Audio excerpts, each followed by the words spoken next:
Le Seigneur dit, celui qui vaincra s'assiera avec moi sur mon trône. Il ne s'agit pas de victoire sur le péché. Lisez les messages du Seigneur aux églises, il n'en est pas question.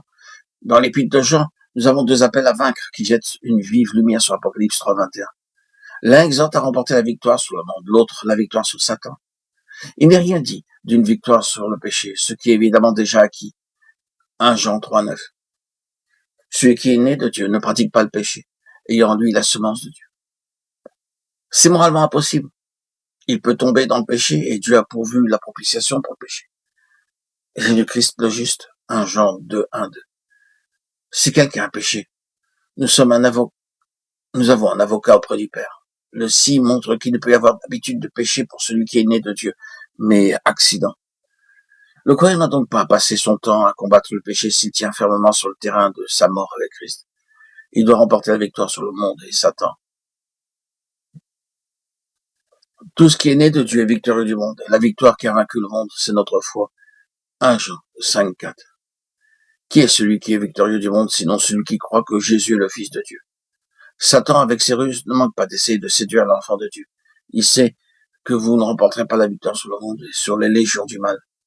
S'il peut vous garder, tournant autour de vous-même pour remporter la victoire sur votre caractère, sur votre irritation et les autres aspects du péché que vous découvrez en vous. Qu'est-ce donc que la victoire sur le monde? C'est d'avoir le dessus sur vos circonstances. Ce n'est pas le laisser vous écraser. C'est avoir la victoire sur votre environnement sans vous laisser briser par lui.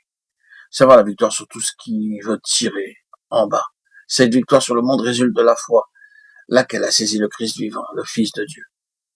Dans l'énergie de la force du Christ dont il s'empare par la foi et par la puissance de l'Esprit, il remporte la victoire sur son environnement et tout ce qui est dans le monde.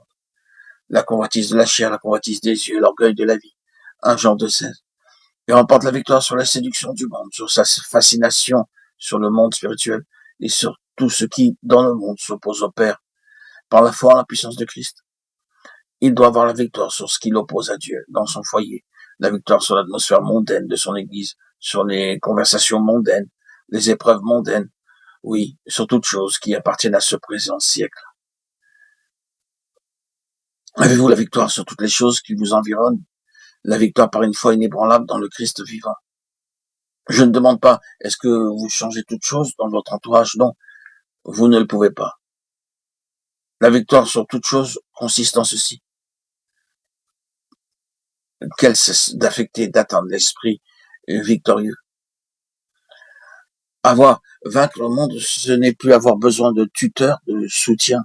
C'est avoir une foi tellement enracinée dans le Christ vivant que vous n'avez plus besoin de personne ni de quoi que ce soit pour rester debout.